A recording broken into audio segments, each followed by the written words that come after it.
Praise the Lord. ஆண்டவராகிய இயேசு கிறிஸ்துவின் இனிதான நாமத்தினாலே 2024 ஆண்டினுடைய கடைசி மாதமாகிய டிசம்பர் மாதத்துல கர்த்தர் நம்மோடு கூட வாக்குத்தத்தங்களை கொடுத்து பேசுகிறவர். கடந்த 11 மாதங்களும் இந்த ஆண்டுல கர்த்தர் நம்மை கிருபையாய் காத்தார், நடத்தினார், சுமந்தார். இந்த மாதத்திலேயும் கர்த்தர் வசனத்தை வாக்குத்தத்தமாய் கொடுத்து அவர் நம்மை கிருபையாய் நடத்துகிறவராய் இருக்கிறார். அதனால இந்த ஆண்டெல்லாம் இது நடக்கலையே அது நடக்கலையே என்று சொல்லி தேவனுடைய சன்னிதானத்துல அங்கலாய்ப்பதை பார்க்கிலும் ஸ்தோத்திரம் பண்ண ஆரம்பிங்க. நிச்சயமாய் கர்த்தர் உங்களோடு பேசின வாக்குத்தத்தங்களை கர்த்தர் நிறைவேற்றுவாராக. இன்றைக்கு இந்த மாதத்துல கர்த்தர் நமக்கு வாக்குத்தத்தமாக ஆகாய் 2வது அதிகாரம் 5வது வசனத்தை நமக்கு கொடுக்கிறார். அதை நம்ம தியானிக்க போகிறோம். நீங்கள் எகிப்திலிருந்து புறப்படுகிற போது நான் உங்களுடனே உடன்படிக்கை பண்ணின வார்த்தையின்படியே என் ஆவியானவரும் உங்கள் நடுவில் நிலை கொண்டிருப்பார், பயப்படாதீங்கள். பயப்படாதீங்க என்று கர்த்தர் சொல்லுகிறார்.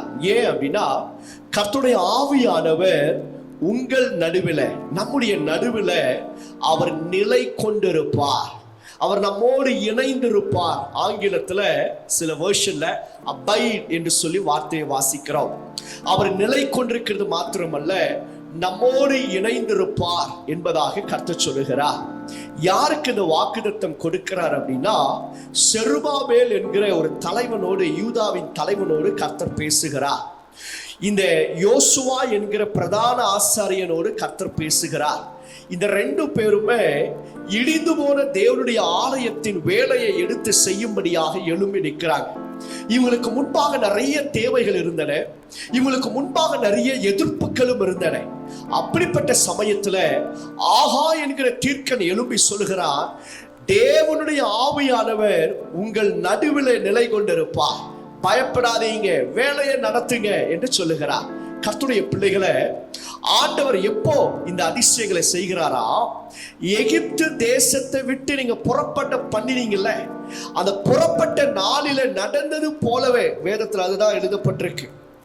அந்த புறப்பட்ட நாளில கர்த்தர் உங்களோடு இருந்து சமுத்திரத்தை, சிவந்த சமுத்திரத்தை பிளந்து அற்புத அடையாளங்களோடு உங்களை புறப்பட பண்ணினார்ல, அதே தேவனாகிய கர்த்தர் சொல்லுகிறார், நான் உங்கள் நடுவிலே நிலை கொண்டிருப்பேன், பயப்படாதீங்க.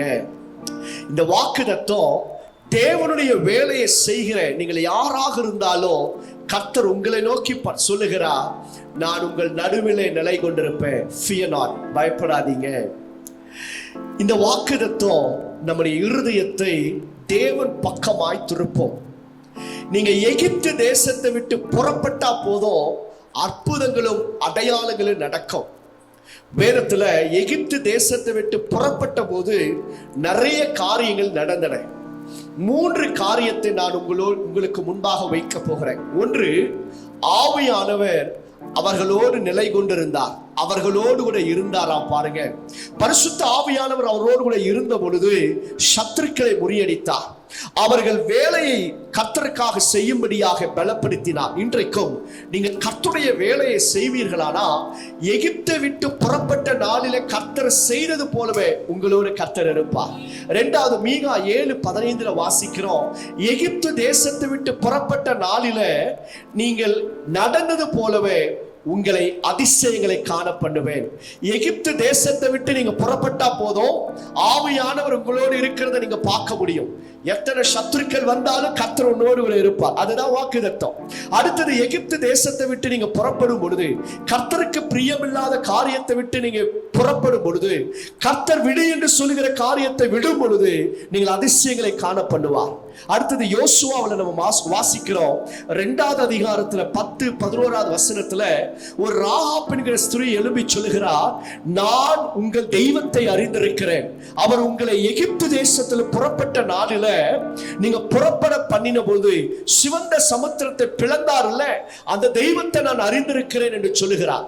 அதனால எகிப்து தேசத்தை விட்டு உங்களை புறப்பட்ட நாளில நடந்த அற்புதங்களையும் அதிசயங்களையும் நாங்கெல்லாம் பார்த்து முழு எரிகோ பட்டணமும் சத்துருக்களும் பயந்து இருக்கிறாங்க.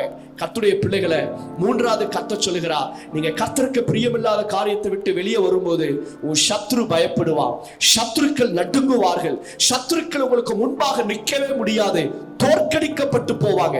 இந்த 3 காரியங்களும் நீங்கள் எகிப்தை விட்டு கர்த்தருக்கு பிரியமில்லாத காரியத்தை விட்டு புறப்பட்டு வெளியே வரும் பொழுது இதை கர்த்தர் செய்வார். 1, ஆவியானவர் உங்களோடு கூட நிலை கொண்டிருப்பார். 2வது, அதிசயங்களை காண பண்ணுவார்.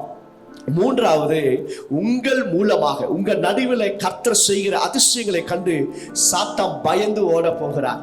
அல்லேலூயா. பயப்படாதீங்க, கர்த்தர் உங்களோடு கூட இருக்கிறார். கர்த்தருக்கு பிரியமில்லாத காரியத்தை விட்டுருங்க, கர்த்தருக்காக எழும்பி பிரகாசிப்பீங்க. கர்த்தர் உங்களோடு இருப்பார், அதிசயங்களை காண பண்ணுவார். சத்ரு பயந்தே ஓடுவார். எந்த வியாதிகளாக இருந்தாலும் கர்த்தர் குணமாக்க போகிறார், எந்த தேவைகளாக இருந்தாலும் கர்த்தர் சந்திக்க போகிறார். Fear not. ஆவியானவர் உங்களோடு இருக்கிறார். சோமல்லாமா. பரலோக பிதாவே, இந்த மாதத்தில் நீங்களை கிருபையாய் வாக்குத்தத்தங்களை கொடுத்து நடத்துகிறவர், ஒவ்வொரு பிள்ளைகளையும் ஆசீர்வதிங்க. நீர் எங்களோடு கூட இருந்து நித்தமும் எங்களை நடத்துவதற்காக நன்றி. ஆண்டவரே, 12வது மாதத்தில் எங்களை கொண்டு வந்தீரே, உமக்கு ஸ்தோத்திரம். இந்த மாதத்தில் சத்துருக்கள் பயந்து ஓடட்டும். ஆவியானவர் எங்களோடு கூட இருப்பதற்காக ஸ்தோத்திரம். எங்களை அதிசயங்களை காண பண்ணுவதற்காக ஸ்தோத்திரம். இந்த வசனத்தை கேட்கிற ஒவ்வொரு பிள்ளைகளையும் இந்த மாதத்தில் நம்முடைய பிள்ளைகளுடைய தேவைகளும் கைகளின் பிரயாசத்தையும் ஆசீர்வதியும். இயேசுவின் நாமத்தினால ஜெபிக்கிறேன் பிதாவே. ஆமென், ஆமென். உங்களுக்கு ஒரு முக்கியமான அறிவிப்பு. இன்றைக்கு நம்முடைய எல்ஷடா ஜெப வீட்டுல மாலை 6 to 8 மணி வரைக்கும் விசேஷித்த ஆராதனை உண்டு. கர்த்தர் துல்லியமான தீர்க்க தரிசனங்களோடு பேசுவார். வியாதியஸ்தர்களுக்காகவும் பலவீனமா இருக்கிறவர்களுக்காக ஜெபிக்கப்படும். கர்த்தருடைய பந்தியும் உண்டு. தவறாமல் வந்து கலந்து கொள்ளுங்க. கர்த்தர் உங்களை ஆசீர்வதிப்பாராக. God bless you all.